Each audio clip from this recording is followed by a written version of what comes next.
Bapak Ibu yang dikasihi oleh Tuhan, pagi hari ini kita akan merenungkan firman Tuhan yang terambil dari 1 Petrus 1 ayat yang ke-9.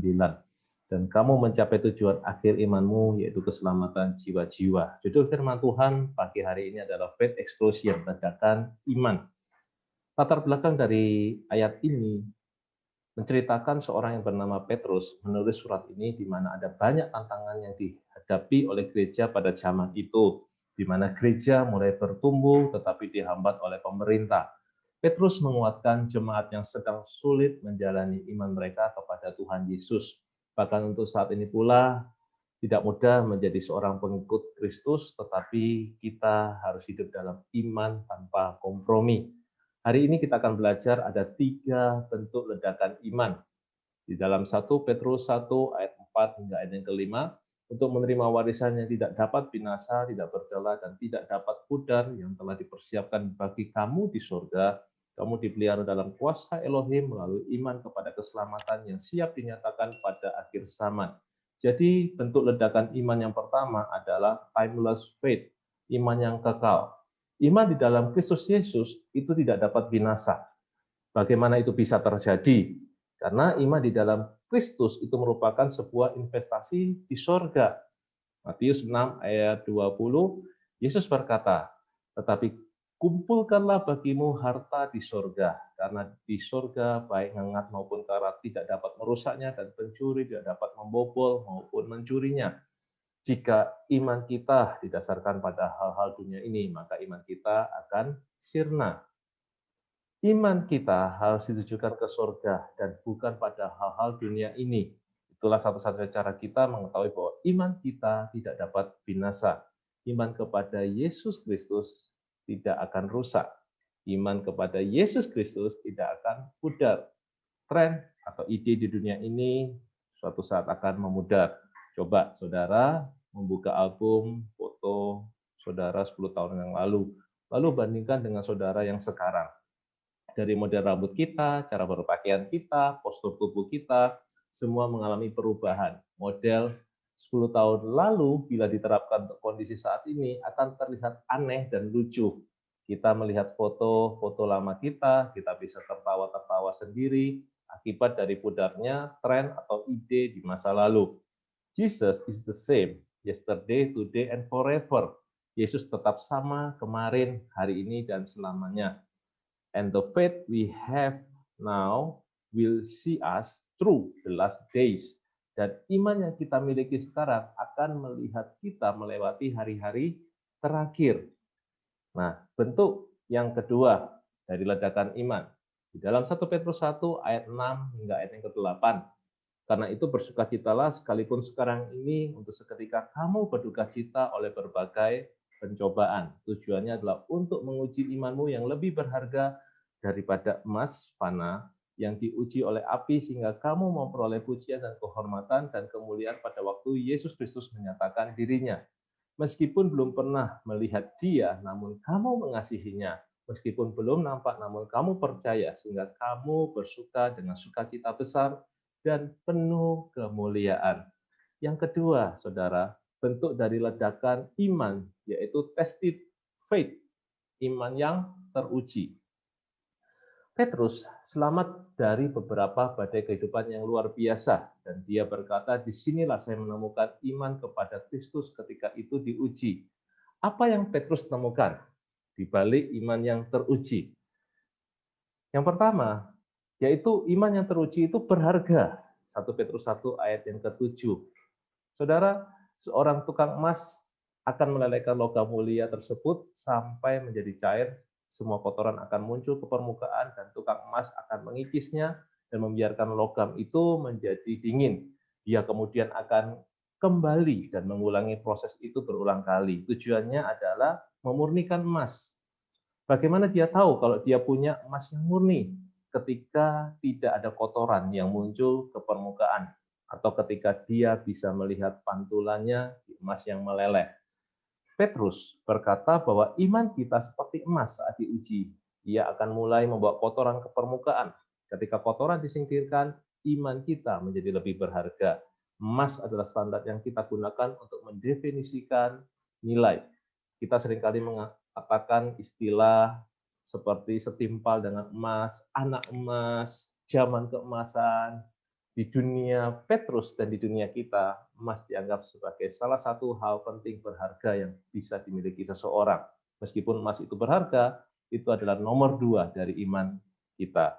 Emas bisa musnah, tapi iman kita akan bertahan. Iman kepada Yesus Kristus memampukan kita melewati kehidupan dan bahkan ke dunia yang akan datang. Yang kedua, iman yang teruji itu menyatakan, revealing. 1 Petrus 1 ayat yang ke-7. Iman itu harus mencerminkan Yesus dan menyatakan Dia bagi dunia. Saat kita bertumbuh di dalam Kristus, kita belajar lebih banyak tentang Dia dan kasih-Nya. Hanya melalui kehidupan yang diberikan kepada Kristus, kita akan melihat Dia sebagaimana Dia adanya, yaitu Yesus Kristus. Yang ketiga, iman yang teruji itu penuh cinta kepada Kristus. 1 Petrus 1 ayat yang ke-8. Petrus berbicara tentang bagaimana kita mengasihi Kristus. Meskipun kita belum pernah melihat Dia, namun ini dikategorikan sebagai iman. Saudara ingat di Ibrani 11 ayat 1, iman adalah kepastian dari segala sesuatu yang diharapkan dan bukti dari segala sesuatu yang tidak dilihat. Inti dari iman adalah bahwa itu tidak membutuhkan penglihatan atau pembuktian kita, tetapi perhatikan bahwa iman adalah kenyataan. Hanya karena sesuatu tidak terlihat, itu tidak meniadakan keberadaannya. Jika itu terjadi, maka kita semua akan menjadi tidak punya otak. Karena saya ragu saudara telah melihat otak saudara sendiri. Tapi kita tahu bahwa kita semua punya otak. Petrus berkata bahwa iman sejati adalah mencintai Kristus. Saudara belum pernah melihat, tetapi kita percaya itu ada. Yang ketiga, bentuk ledakan iman. 1 Petrus 1 ayat 10 hingga ayat 12. Keselamatan itulah yang dicari dan diselidiki oleh para nabi yang telah bernubuat tentang anugerah yang diberikan kepadamu. Mereka menyelidiki kapan dan bagaimana Roh Kudus yang ada di dalam diri mereka menjelaskan nubuatan yang akan terjadi mengenai penderitaan Kristus dan kemuliaan yang menyertai sesudahnya. Kepada mereka hal itu disingkapkan bahwa mereka melayani bukan bagi diri mereka sendiri, melainkan bagi kita. Dan sekarang oleh Roh Kudus yang turun dari surga, mereka menyampaikan berita Injil bagi kamu. Yang mengenai semuanya itu, para malaikat pun ingin mengetahuinya. Yang ketiga, bentuk ledakan iman adalah true faith, iman yang benar. Para nabi dalam PL menemukan iman mereka kepada Yesus Kristus untuk dipegang. Tuhan berbicara kepada para nabi dan memberi tahu mereka bahwa Mesias akan datang. Dia memberi mereka harapan bahwa Dia yang bisa menyelamatkan mereka sedang dalam perjalanan. Pesan para nabi dapat diringkas sebagai tunggu, Tuhan sedang bekerja. Mesias akan datang, bersiaplah, pembebasmu akan datang. Bukankah itu terdengar seperti pesan untuk orang-orang yang putus asa, untuk orang-orang yang tidak tahu kemana harus berpaling? Itu adalah pesan harapan dan dorongan, itu adalah janji. Berapa banyak orang yang kita kenal perlu disupport, perlu didorong untuk tidak menyerah. Berapa banyak orang yang perlu diberitahu bahwa ada pertolongan yang akan terjadi dalam Kristus Yesus. Petrus menunjukkan bahwa iman yang benar tidak hanya terikat pada para nabi, tetapi juga pemenuhan nubuatan tersebut. Ada iman dalam penderitaan dan penyaliban Yesus. Iman kita saat ini dibangun berdasarkan nubuatan PL, Perjanjian Lama, nubuatan yang mengatakan bahwa Yesus Kristus akan datang. Yang dimaksud adalah kedatangannya yang pertama. Dalam Perjanjian Baru, iman kita dibangun di atas dasar Yesus Kristus. Kita percaya bahwa Dia adalah Tuhan dan Juru Selamat, perwujudan dari nubuatan Perjanjian Lama. Kita percaya bahwa Dia mati di kayu salib untuk dosa-dosa kita dan bahwa Dia telah bangkit kembali, Dia naik ke surga, kita percaya Yesus pasti datang kembali untuk kedua kalinya. Yesus Kristus sudah datang, sudah menyelamatkan kita semua dari segala kutuk, segala penghukuman, dan dari maut. Iman kita kepada Yesus itu sudah sangat benar. Tetaplah fokus kepada Yesus Kristus saja. Karena itu, 3 bentuk ledakan iman, faith explosion. Yang pertama, timeless faith, iman yang kekal. Yang kedua, tested faith, iman yang teruji. Yang ketiga, true faith, iman yang benar. Bapak Ibu, mari kita akan berdoa secara khusus untuk bangsa kita, untuk bangsa-bangsa, untuk negara-negara, untuk gereja-gereja, dan terlebih untuk para pemberita Injil di seluruh dunia. Bapa, pada pagi hari ini kami sungguh bersyukur untuk kasih setiamu, pemeliharaanmu, perlindunganmu bagi kami. Secara khusus kami datang memohon belas kasihanmu, terutama untuk bangsa dan negara Indonesia. Biarlah Tuhan, bangsa kami ada di dalam tangan-Mu, Tuhan yang memberikan kesejahteraan, perdamaian, dan sukacita yang melimpah untuk seluruh penduduk di bangsa kami ini, Tuhan.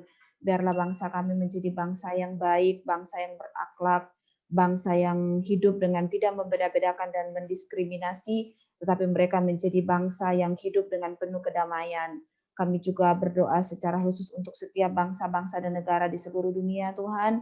Biarlah kesejahteraan-Mu dicurahkan atas seluruh bangsa dan negara, dan biarlah pandemi ini, Tuhan, segera berlalu, semua bangsa menjadi bangsa yang bersatu, dan biarlah kesejahteraan-Mu, nama-Mu ditinggikan, dimuliakan atas seluruh bangsa dan negara. Kami juga berdoa Bapa, khususnya untuk gereja-gereja Tuhan, baik yang ada di bangsa kami maupun yang ada di seluruh dunia. Biarlah Tuhan memberkati setiap gembala-gembala, setiap pemimpin-pemimpin, setiap pelayan-pelayan Tuhan. Biarlah mereka memiliki hati yang mengasihi Tuhan lebih lagi. Mereka menjadi pewarta-pewarta Injil, pewarta-pewarta kasih karunia-Mu Tuhan.